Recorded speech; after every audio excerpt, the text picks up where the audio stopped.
제가 오늘 금강교회 와가지고 생각을 해봤어요. 금강교회 교인들도 이제 이 생활에 여력이 좀 있는 것 같은데, 소아시아에 여행들 한번 가보시면 좋겠다. 그런 생각이 문득 들더라고요. 왜냐하면 성경만 봐도 되지만, 이 성경을 우리에게 더 확실하게 하고 더 감동을 주는 것은 현장을 볼 때 더 갖는 유익이 많기 때문에 그렇습니다. 그 에베소도 바울이 세 번씩이나 전도 여행 다닌 지역이 지금 이 소아시아의 터키를 위시해서 조금 건너가지고 그리스 그 지역입니다. 그러니까 다 이 발자취가 다 있죠. 그 시대가 언제냐면 지금부터 한 2000년 거의 2000년 정도 되니까요. 성경이 하나님의 말씀인 것을 우리가 더 확신할 수 있게 됩니다. 그런데 에베소는 이 바울 이후에 사도 요한이 목회하던 곳이 에베소입니다. 또 예수님의 어머니의 그 마지막이 바로 이 에베소였다고 말합니다.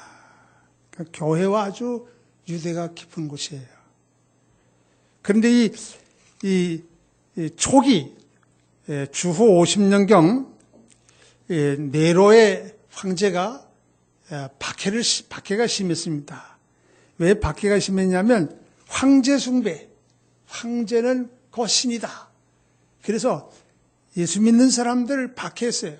그 박해를 피해서 많은 곳으로 흩어졌는데 그 중에 이 에베소, 이 터키 지방, 소아시아 지방으로 많이 흩어졌죠.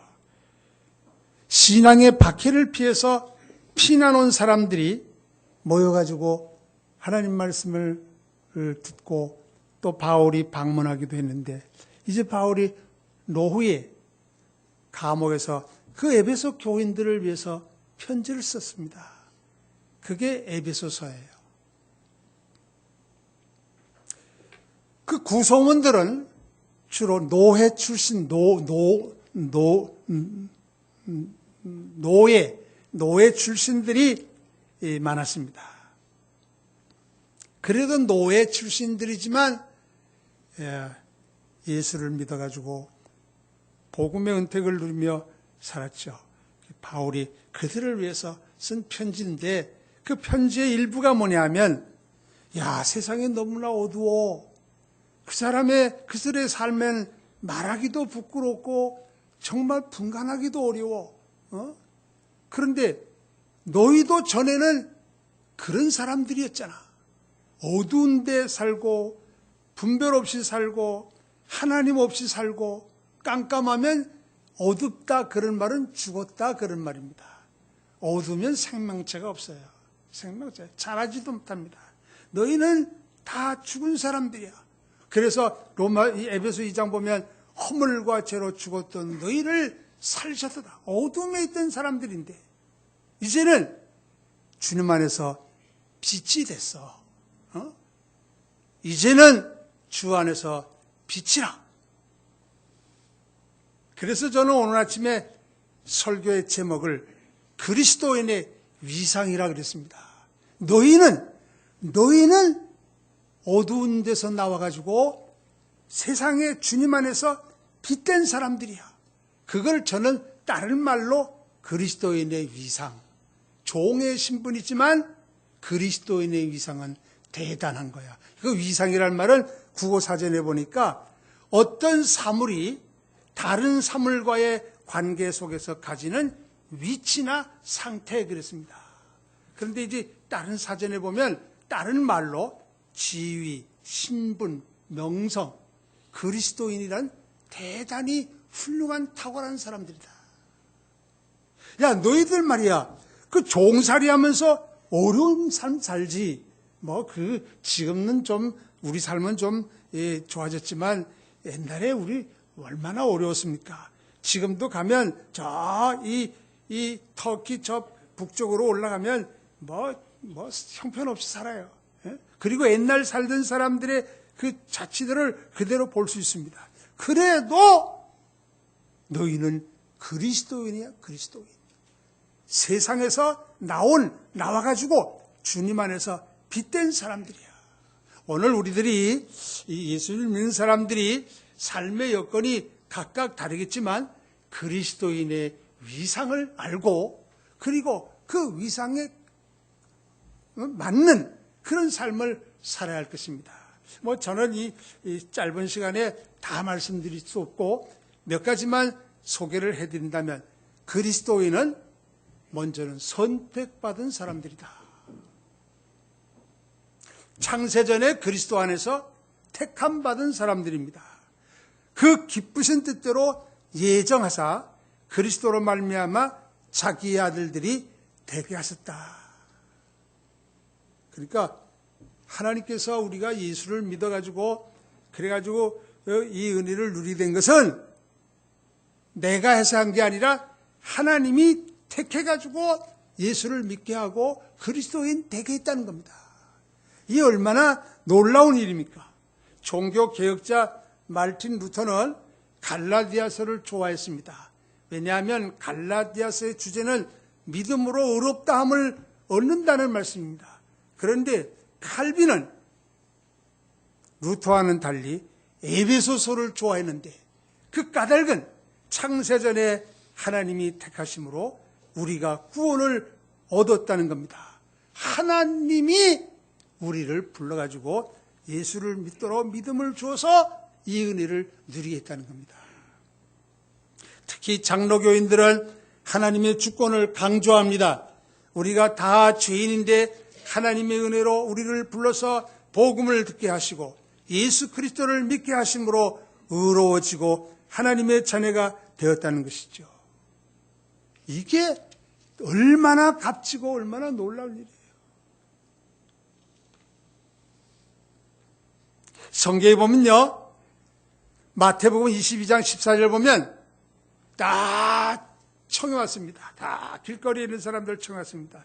딱 보니까 이게 예복을 입지 않은 사람이 있습니다. 당신은 왜 예복 안 입었어? 그랬더니 말이 없어요. 그래서 주인이 이 사람을 바깥 어두운 데 내어던지라. 거기서 슬피 울며 이를 갈미쓰리라. 그리고 예수님이 하신 말씀이 청함을 받은 사람 많으나 택함을 받은 사람 적다 그랬어요. 하나님이 택하지 않은 사람은 그리스도인이 될 수가 없는 겁니다. 예? 그러니까 우리가 그리스도인 됐다는 이 사실은 하나님이 택해서 우리가 그리스도인 됐다니 이게 얼마나 복을 받은 사람들이에요. 두 번째, 그리스도인의 위상은 하나님의 사랑을 입은 사람들입니다. 국률에 풍성하신 하나님이 우리를 사랑하신 그 큰 사랑을 인하여 허물로 죽은 우리를 그리스도와 함께 살리셨고, 에베소 5장 1절 보면 사랑을 입은 자녀같이 그래. 그리스도인들은 하나님의 사랑을 입은 사람들입니다. 모든 생명체는 사람만 아니라 사랑을 받아야 제대로 살 수 있습니다.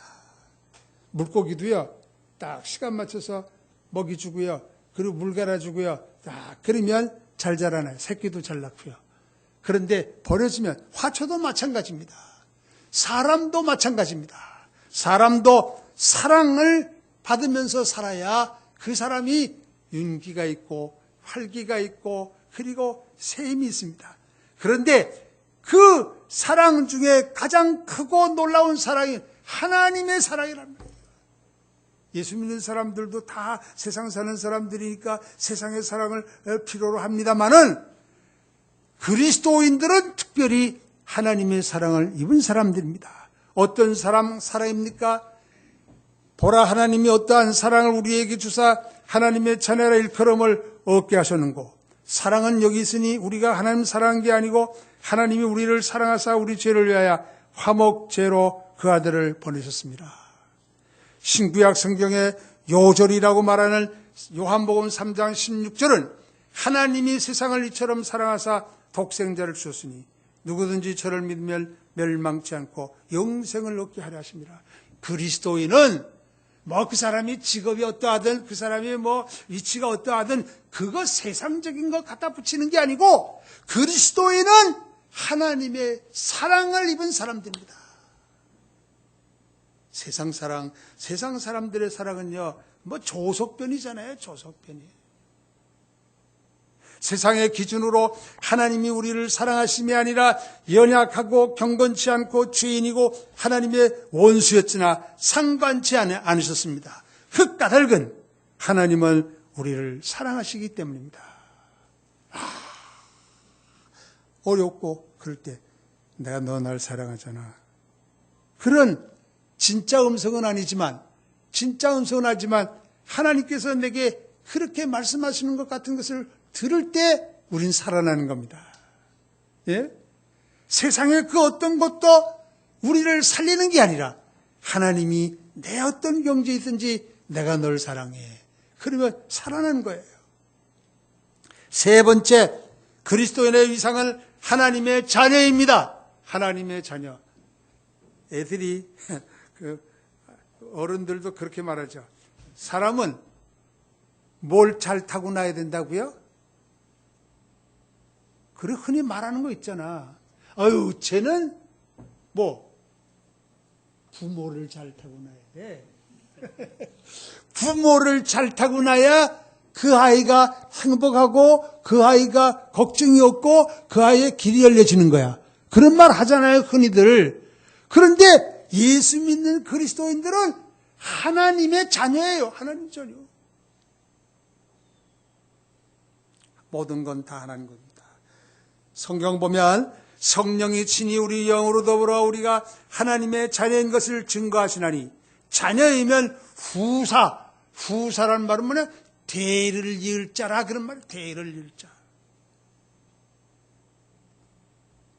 하나님의 후사요, 그리스도와 함께한 후사니 우리가 그와 함께 영광을 받기 위하여 고난도 받아야 될 것이니라.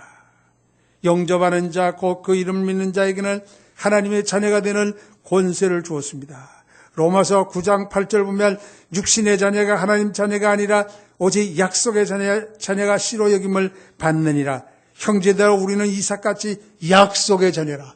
우리는요, 그냥 이렇게 아무렇게나 해서 자녀라 누가 말하는 게 아니라 신실하신 하나님이, 신실한 하나님, 거짓이 없으신 하나님이 약속해가지고 낳은 자녀가 이삭이잖아요. 마찬가지 우리도 다 이삭같이 약속의 하나님의 자녀들입니다. 요한복음 12장 36절에는 빛이 있을 동안에 빛을 믿으라, 그래야면 빛의 아들이 되세요. 아들이 되리라. 하나님을 어둠이 없고 회전하는 그림자도 없으신 하나님이 바로 우리를 빛의 아들로 낳으셨습니다. 사랑하는 여러분, 이제는 우리가 변했습니다. 어둠에서 광명으로, 죽음에서 생명으로, 마귀에서 주님에게로, 죄에서 의로움으로, 심판에서 구원으로, 지옥에서 천국으로 바뀌어졌습니다. 이제는 주님 안에서 이렇게 바뀌어진 사람들입니다. 바로 이게 그리스도인의 위상이에요. 비록 가난할 수도 있어요. 우리들이 삶의 환경이 어떻게 바뀌더라도 우리에게 주신 이 놀라운 사실을 확신하고 두 발로 견고하게 서듯이 하나님의 택하심과 사랑하심과 약속의 자녀와 빛의 자녀가 되심을 믿고 더욱 복되게 사십시다. 그럼 이제 우리가 이렇게 위상이 바뀌어졌는데, 그리스도인은 이렇게 위상이 바뀌어졌으면 바뀌어진 위상을 가진 사람으로서의 삶을 살아야 되지 않겠어요? 어떻게 사는 게 그리스도인의 위상에 걸맞는 삶일까? 첫째로는 하나님의 은혜를 찬양하자. 하나님의 은혜를 찬양하자. 제 가운데 살던 나를 하나님이 이렇게 놀라운 종으로 건져주었습니다. 제가 지난 교회 수련회 때 칼빈의 영성을 소개해드렸습니다. 저는 칼빈의 영성을 앞에 소개해드리면서 야, 내가 칼빈보다 복 많이 받은 사람이다. 왜냐하면 칼빈은 3살 때 어머니를 잃었대요. 이 어머니를 잃고 사는 사람이 참 불쌍한 사람들 같아. 그런데 3살 때. 그는 나는 핍박을 받은 일이 없지만 그는 복음을 위해서 온갖 고난과 핍박과 어려움을 당했습니다. 나이 많아가지고 결혼을 했는데 아들을 낳았어요. 근데 그 아들이 2주일 후에 생명을 거둬가셨습니다. 칼빈은 그때 제일 슬펐다 그래요. 부모로서 자녀를 먼저 보냈을 때 얼마나 슬픕니까? 저 2주일밖에 안 되는데. 그리고 아내도 결혼한 지 8년 만에 잃었습니다. 난 결혼한 지금 43년 됐는데, 그러니까 칼빈에 비하면 복 많이 받았잖아요. 참 하나님께서 내게 육신적으로 주신 복들이 엄청나게 많습니다. 그래 육신의 복을 그리스도인의 복이라고 말하면 예수 믿지 않는 사람들이 우리보다 더 많이 복받은 사람들이잖아요. 근데 우린 그리스도인으로 복받은 것들을 생각해 보잔 말이에요. 나를 택해 주었고, 나를 또 하나님의 자녀 되게 하셨고, 또 뭐예요? 뭐죠? 2번째 선택, 사랑. 나 같은 사람을 사랑해 주었고, 그러니 항상 우리가 땅 위에 나그네로 사는 동안 항상 감사하고, 항상 이것 때문에 그리스도인 된 것 때문에 감사하고 찬양하면서 샀습니다. 세상은 변할 수 있어요. 2번째는 우리들이 어떻게 사는 건가? 당당하게 살자. 당당하게. 제가 45년 전에 아주 추웠어요. 그 45년 하면 여러분들은 연세 많은 분들은 기억하겠지만 참 먹을 것도 별로 변변치 않았던 그럴 때입니다. 그런데 한 사람이 교회를 왔어요. 교회 하는데 가방 같은 거 천막으로 만든 가방을 들고, 신발을 보니까 신발도 고무 신발 신었는데 발이 퉁퉁 부었어요. 깡통 같은 것도 하나 들었던 것 같아요. 그 딱 도시교회 그런 사람 들어오니까 교인들 다 피해요. 그 자리에 사실 좀 냄새도 나고 좀 그렇잖아요. 내가 나라도 가서 앉아줘야지. 그런데 깜짝 놀란 건 연보 시간에 보니까 연보를 넣더라고요. 보통 오는 사람들은 돈 달라고 오고 구걸해달라고 오는데 이 사람은 주일날 그 사람 돌아가는 걸 보고, 내가 저런 경지 있을 때 내가 사람들 틈에 예배하러 내가 갈 수 있겠는가? 그 사람이 당당한 사람이다. 가난해도 당당하게, 병약해도 당당하게, 어려워도 당당하게. 이게 그리스도인의 삶이에요. 죽을수록게 다른 사람과 비교해가지고, 육신적인 것 다른 사람과 비교해가지고 그건 멋있는 그리스도인이 아니잖아요. 당당하게 사십시다. 하나님도 자녀되는 우리들이 그때마다 어려움을 만나더라도 의기소침해가지고 근심하고 걱정하고 안달하고 그렇게 사는 것보다 믿음의 용기를 가지고 당당하게 사시기를 원하시지 않겠습니까? 그래서 때를 따라 담대하라. 내가 세상을 이겼노라. 주님이 제자들에게 말씀하셨습니다. 3번째는 이제 어두움의 일은 청산해야죠. 전에 어두움에 살던 것, 거기에 어두움에 살면 또 되겠습니까? 거기서 나왔는데, 그래서 빛의 자녀와 같이 살자. 이젠 빛 가운데 살자는 겁니다. 신분에 대한 확신을 가지고 이전 전과 같이 살지 말고 빛 가운데 살자는 것입니다. 이게 뭐예요? 회개하는 일입니다. 회개. 하나는 공의로우신 하나님의 심판을 두려워해서 회개해야 합니다. 경건함과 두려움으로 하나님을 기쁘게 섬길지니 우리 하나님은 소멸하는 불이십니다. 성경은 성경은 하나님이 공의 하나님이 말씀합니다. 다 하나님이 다 형벌하시진 않아요. 하나님은 오래 참고 기다리시지만 그 회개할 기회를 주실 때도 회개하지 않아야 할 때는 하나님은 그 칼을 가시는 겁니다.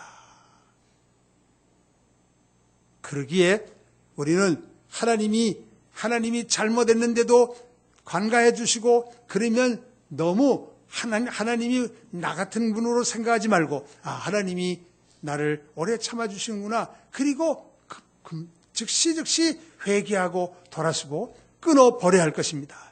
뿐만 아니라 공의만 아니라 하나님의 사랑에 감동해서 회개해야 합니다.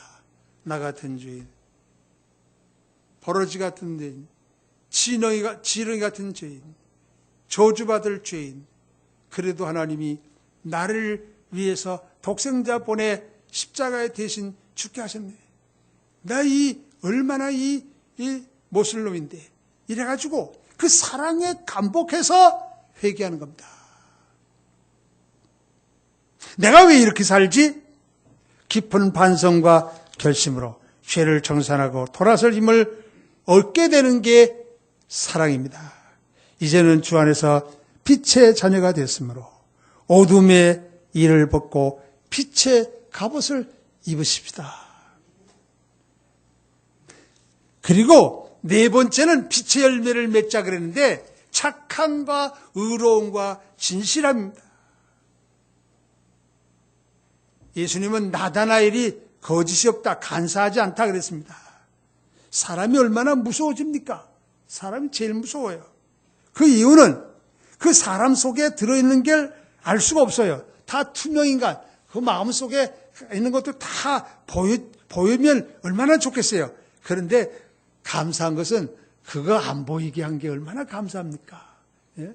내가 다 감추고 있어도 못 보니까 상대방이 쏘가 넘어가기도 하고 가까이 하기도 하고 다 그렇잖아요. 그런데 우리가 어떻든 우리가 이 사람은 본성이 악해요. 거짓돼요. 진실하지 않습니다. 가룟 유다 보세요. 예? 예수님은 은30에 팔았음에도 불구하고 예수님께 와서 입을 맞추지 않았습니까? 이 간사한 거예요. 순수하잖아요. 착함과 의로움과 진실함은 순수해요. 정직해야 돼요. 발라야 돼요. 전에는 목사가 이사 오면 동네 사람들이 좋아했대요. 야, 목사가 우리 동네에 이사 왔다. 그런데 요즘에는 어떻습니까? 목사가 왔대. 에이, 목사? 별로 인기가 없어. 나도 우리 아파트에서 살잖아요. 쭉 하는데 아파트 재미없다 그러는데 다른 게 재미없는 게 아니라 내가 잘못해서 재미가 없는 것 같아. 좀 인사도 잘하고 그러면 될 텐데 인사하기가 싫더라고요. 딱 엘리베이터 딱 타면 탁 아주 막 하고 막 감시하는 것 같고 다 까짓거 인사 말자. 인사할 마음이 안 생겨요. 그래도 경우에 따라서 인사해가지고 몇 사람 3년 만에 몇 사람 사귀었어요. 3년 만에.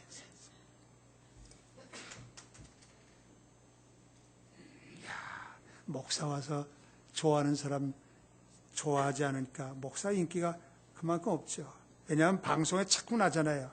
순수하지 않다. 목사님들도 순수하지 않다. 그 말은 뭐냐면 하나님 중심이 아니다 그런 말이에요. 자꾸 착하고 의롭고 진실해야 합니다. 저희 설교했던 가운데 이런 내용이 있습니다. 예화가 있어서 하나 소개하고 이제 마칠까 합니다. 어느 부자가 죽기 전에 돈 많이 모아놓고 가까운 사람들에게 나눠주기로 했대잖아요. 근데 딴 사람들한테 돈 주면 다 자기가 써버리니까 자기 건강을 돌봐줬던 의사, 영적인 도움을 줬던 사제, 법률 지원한 변호사 각각 불러가지고 200만 불씩 줬대요. 200만 불이면 우리 돈은 얼마나? 한 2천 몇백만 원 되나?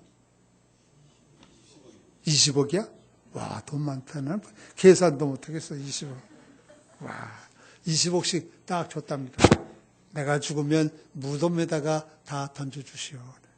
그 장례식을 다 마쳤습니다. 그런데 부자가 죽자 한 뭉치씩 가져왔던 돈 뭉치를 무덤에다가 던졌습니다. 바뀌었으니까. 집으로 딱 돌아가는데 집으로 돌아가면서 의사가 하는 말이 실은 내가 돈을 던지지 못했습니다. 자선병원을 지을 생각을 하고 있었는데 그 돈이 생각이 나 대신 신문지 뭉치를 던졌습니다. 그러니까 200만 불을 두고 신문지를 던졌다는 거. 뭐 아무도 모르는데 뭐 누가 알기나 뭐야. 그 말을 하니까 그 사제가 뭐 그럴 수도 있지요. 뭐 실은 저도 복지관 확장의 계획을 가지고 있었는데 그 돈을 그렇게 사용하는 것보다 복지관을 위해서 사용하는 것이 고인의 뜻인 줄 알고 신문지 뭉치를 던졌습니다. 누구만 남았어요? 변호사만 남았죠. 변호사는 대뜸 화를 내면서 여보, 그거 남의 돈 가지고 그렇게 하는 건 그건 법에 저촉되는 일이요. 그럼 자기는 어떻게 했나?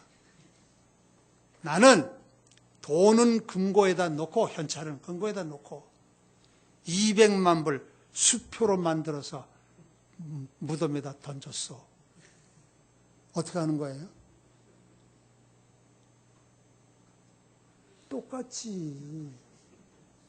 똑같지. 변호사가 더 못했지. 그렇잖아요. 200만 불은 은행에 금고에다 두고 수표 200만 불 뭐 넣어봐야 사용 안 하면 못 사용하는 거 아니에요. 수완이 없고 재주가 없어도 정직하고 순수하면 됩니다. 그러나 모든 거 다 갖춰 있어도 순수함 없으면요, 수단 방법 가리지 않고 뭐 그렇게 모아서 뭐 할 거예요? 예? 그렇게 잘 살아서 뭐 할 거예요? 우리가 이 시대에 시대적인 사명이 있다면 그것은 착함과 의로움과 진실함의 빛의 열매를 맺는 데 있습니다. 예수 믿는 사람들이 인정 안 해. 목사도 인정 안 해. 그 까닭이 뭘까요? 진실함을 잃었습니다. 이것이 하나님께 영광을 돌리는 일이요, 생명의 복음이 직접 간접적으로 전해지는 일입니다. 예수님 마태복음 5장에 너희는 세상의 빛이라 산 위에 있는 동리가 숨기지 못할 것이요 사람이 등불을 켜서 말 아래 두지 아니하고 등경 위에 두나니 그러므로 집안 모든 사람들에게 비추느니라. 이와 같이 너희 빛을 사람 앞에 비추게 하여 저희로 너희 착한 행실을 보고 하늘에 계신 아버지께 영광을 돌리게 하라. 그렇게 사는 거예요. 그 사람 가난해. 그 사람 형편없는 사람이야. 그래도 한 가지는 가지고 있어야 돼. 진실함은 가지고 있어야 돼. 이게 그리스도인이 가질 위상입니다. 그리고 성경은 꾸짖어 주라 그랬는데 꾸짖는 거 좋아해서 꾸짖어서 누가 좋아하겠어요? 우리 아이들, 조그만 아이들도 꾸짖으면 싫어하는데 그럼 어떡하는가? 선도자로서 그들의 어두운 일들을 가르쳐줘라. 여보, 나도 옛날 그랬었는데 여보, 예수를 믿고 빛으로 오면 이렇게 되는 거야. 그래서 그들도 빛의 자녀가 되도록 알려주라. 그것이 바로 우리들이 빛의 자녀가 되고 그리스도인 된 우리들이 해야 할 임무입니다. 우리 시대는 신앙으로 살기 어려운 시대입니다만 우리는 하나님의 선택과 사랑과 자녀임을 확신하고 어떤 경우든지 흔들림이 없이 굳게 서서 찬양하고 당당하게 어둠의 일을 벗고 빛의 열매를 맺으며 많은 사람들을 인도하는 선도자로서의 삶을 사는 여러분과 제가 되기를 바랍니다. 감사합니다.